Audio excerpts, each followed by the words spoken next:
What's up, everybody, and welcome to a brand new ShawnSetGO video. Today we're going to be talking about the topic of the class that everyone loves to hate, healers. So this one started because well, I think a lot of people are starting to either get into alts or starting to maybe change up the classes or change up who they're maining. And I think this is not just a healer exclusive thing, but the idea came forth with, well, healing in the War Within needs some adjustments. Basically, a poster here is saying that we're all tired of waiting 20 minutes to form a Mythic Plus group because we're waiting for a tank and a heal. So I decided to make a healer. My God, is this hard? Every single mistake someone does, and now you are Lord and Savior for them. And with Delves, we now have people with 610 item level that have never seen a Mythic Plus dungeon and apparently can't write or read group chat. Because if I ask somebody if he can please remove an affix himself, there's total silence.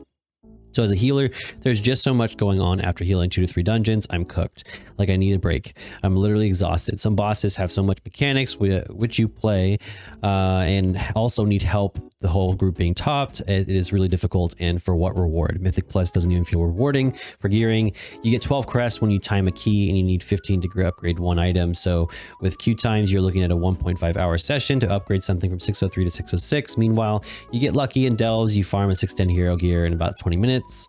You don't have people who abuse you as well. So, I mean, there's an argument there that I think is definitely becoming ever more present in the WoW space, which is why gear? This is to me the ultimate question, because if the gear that you can get basically doing solo is adequate to reach 610 and you're able to complete current rating at the basically that bare minimum, then why do you feel like you need to push beyond that? I mean, really, if you're playing the right class and if you're playing your class right, or if you're in a good group, that can basically carry you beyond. But they're also saying, so they're making some valid points about how healing needs to be tuned. I mean, we've talked about this before, how basically healing used to be in a state where basically you were forced to, if you had free time, which you would to do whatever minor DPS you could. And now it seems like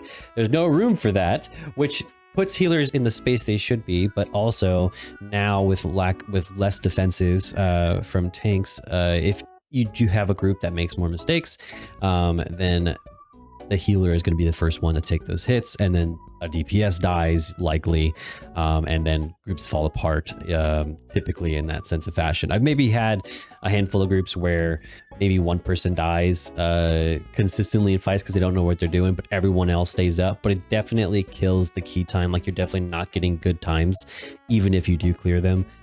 So one person like killing a whole dungeon is really unfortunate. And this is what this person says, is most of the time it's not because healing is hard, it's just made hard by people in your party messing up. And yeah, I think that the first time people can walk into a dungeon, it's so late in the game. And you can see here in this post here, it says, guess when I told the healer about Life Bloom? I should have noticed earlier. +7 Dawn on my alt, not my key. At the end, they rip the dreaded thanks guys first time healing. Why do people do this to their fellow players? So you can see how definitely at a certain point their healing definitely starts to increase, just because they're missing their rotations. I got this in my first, I think my first +2 of Dawnbreaker, and someone was like, your shield blocks are poor. Like that, I got mine super early. Just because it'd been so long since I had played tank. I've been playing DPS for so long, that my up times were just unoptimal. Not that I wasn't casting it, but just unoptimal. But you can see here that basically this is a cause, or this is a result of a lot of players starting their Mythic Plus journey,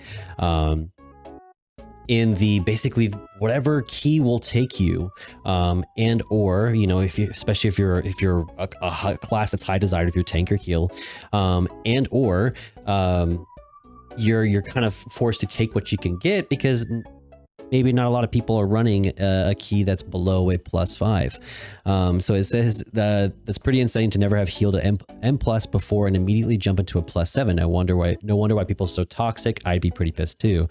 It says judging by the upvote ratio, seems like a more common case. And I think this is what happens. I think people complete the delving content. You know, it does get repetitive at a certain point. There's no real purpose to do much beyond. I think it's like a delve 8. It's been a while since I've done a delve, to be honest. And so at a certain point, it's like, why even continue to do the delves? I think I broke from the delves pretty quickly because I think delves are supposed to act as like your initial dungeon content that's more challenging because it relies solely on you to figure out your thing. But I don't think delves are challenging enough or rewarding enough to be a true transition from solo content into mythic content. I think it should be tuned. Those last 3 levels, not to give you necessarily mythic gear, but to be sort of requirements, you know, like have the content be reliant on you doing proper rotations, proper skills, teach the players without having to rely on add-ons to teach them how to do it, or guide videos, etc. Teach them in those sections so they can start their first mythic on their own or start their own groups on their own for those lower rankings and for more people who are more tuned to solo players. And you can even have queues that allow people to check, you know, like first time player. So those first mythics can be a little bit more forgiving, at least so that like maybe 0 through 3 are a little bit more forgiving for them, or at least require that certain players, before they jump into a high level mythic, that they have at least completed a mythic 0 in it, or, you know, like there's something like that, you know, have a requirement or a level requirement. So let's keep on looking. So it says, let's go a bit further. This isn't a first time healing issue though. I refuse to put even a bare minimum of effort for anything I do and hide behind the saying that the first time healer, and I'm a first time healer despite playing like I opened the game itself for the first time upon entering the dungeon because I don't respect people that aren't myself. I think a lot of it's nerves, and this is why I like this comment here. I said I think it's more of, I'm tired of getting declined as a boomkin, and I've already have the gear for it. How hard can it be anyway? I think people either underestimate the content or they're desperate to get into higher level content and just kind of squeak by. I think people are going to go for their nature to try to get the most out of the least effort. Usually, I mean, it's just unfortunate that this tends to come at the cost of the other people who intended on clearing the dungeon. I don't know if they were successful or not. It seems like it was fine, but so this happens with tanks too. They are the DPS. There are DPS who say that I can do that and tell a friend that they will tank for them, swap the tank spec and get slapped. Yeah, I'll notice this a few times. Like people will try to swap the tank and then realize that like it's a little bit more management than normal. I will say like tanking, like once you tank the harder content, everything else just becomes easy. I will say I'm a lot of in the same boat of this healer. I've been playing tank for a little while now, and I still enjoy tanking, but mythics kind of exhaust me. Like I don't really have a desire to do mythics on a super high level. It's just exhausting to do. Doing a mythic key without a dedicated group, etc., just kind of queuing and whatnot, you know. It's kind of a dice roll, you know. Good groups make it seem easy breezy, but a bad group can really drain you. And I'll do my best, you know, to I'm well aware of most of the dungeons, etc. And I use a dungeon tool for routes for the most part, but routes are super hard to read, and at least my add-on is, if anyone has any suggestions, I'm open to the idea. But they get exhausting and it gets tiring. So I sympathize with this person, because at a certain point mythics just get exhausting. And to be honest, when I'm like going hard and that kind of stuff and have a good group, like even in a bad group I do well, and then in a decent group I do great. So it's like, so I don't feel like I want it and or need it. But at the same point, it shouldn't feel that way. It shouldn't feel so exhausting. It shouldn't feel so tiring to run through this stuff where you feel like you're doing everything. Like if I get a not so decent healer, I'll be like, you know what, I'll pick up the slack, I'll do defenses. But if I have a not so decent healer and a DPS, then it's like, nope, can't do it. Like, because then I can't survive long enough, and or we don't have enough DPS to clear it, and it's just not going to happen, or there's too many deaths and it's just happening. So it's like, for me, if 2 people are not great, then it's like, oh, this is a bit rough. So and it somewhat changes with gear. I'll give it that. You know, it somewhat changes with gear, but I still don't think it's enough. Like, you know, like as your gear gets better, of course, it gets easier to have cruddier players in your team, but I don't think it fixes it entirely. And I'll end this one with a it's a little bit of a meme here, but it says how it feels to heal the tank. It says no real issues, Demon Hunter, Warrior. And then you have the bottom, you have Druid, DK. Yeah, I'm sorry. This is a bit it's a bit rough for, but apparently so it says DK and Demon Hunter make me sweat the most with their roller coaster HP. I didn't realize it was so bad for Demon Hunter. I was not aware it was that bad for them. It says honestly the best advice I have seen for DK is to watch their runic power bar and treat it as a shield.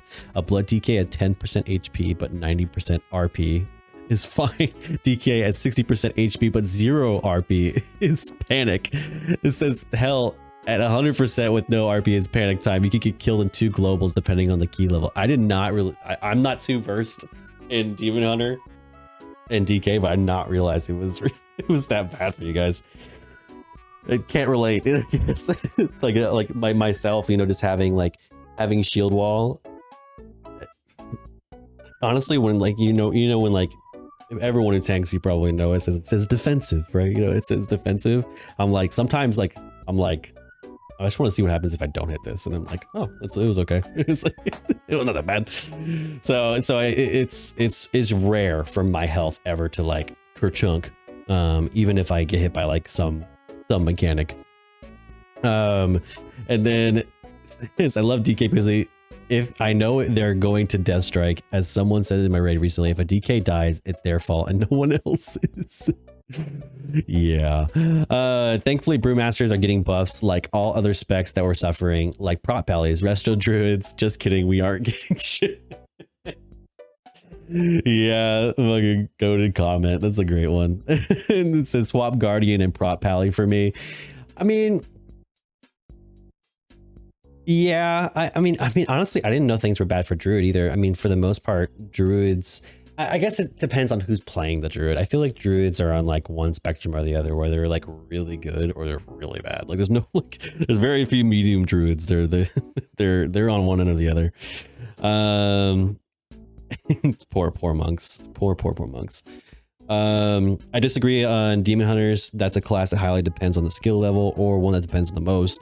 The difference between the Demon Hunter that solos a dungeon or Demon Hunter that thinks he's Kratos, it's abysmal. Oh yeah, I mean, yeah, it's a disagreement, but it's like, what are you gonna get? The top 10% of Demon Hunters? Or are you gonna get the rest? You know, like everyone thinks that they're the ace Demon Hunter or the ace tank. And if you think you are, and you think everyone else is worse, then I hate to tell you, but you're the bad tank, I guess. Like I suppose. No real issues for Demon Hunter. Demon Hunter flying and going out of range of healer and dying. Yeah, I mean, I would say for Demon Hunter and Death Knight, it's like it's self-inflicted. It's self-inflicted because you get the edgelords, you get the edgy like hardcore guys who like, you know, like quote unquote hardcore, who think they're the best. I will say, like, for paladins though, I mean, like, paladins have to try so hard just to be cool. So my heart goes out to all you paladins out there doing your best. I appreciate it. Somebody does out there anyways. Brewmaster's a rough class, but once someone gets it down, they can survive so much. I love you, sign preservation evoker. Yeah, I mean, I've seen them do okay. I've seen them do fine, but like I've run BRD now quite a few times, and I'll be like, hey, do you know this mechanic? And they'll be like, yeah, I know the mechanic. And I'm like, all right, if you don't know the mechanic, that's fine, just let me know and I'll solo the mechanic. Like it's not a big deal. And turns out they don't know the fucking mechanic. So it's happened a lot. It has happened a lot. But I would say like not your top of the line tanks, not to make this about tanks, this is kind of about healers, but your top of the line tanks come from the people who neither boast nor fall behind, you know. So I mean, for me, I mean, I'm biased, but it usually comes from warriors, DKs, paladins. There's where the best tanks come from, like for me, like on average, I find your best tanks come from those. I feel like it's just because they're kind of older, at least in my opinion. So I mean, like I feel like that's why.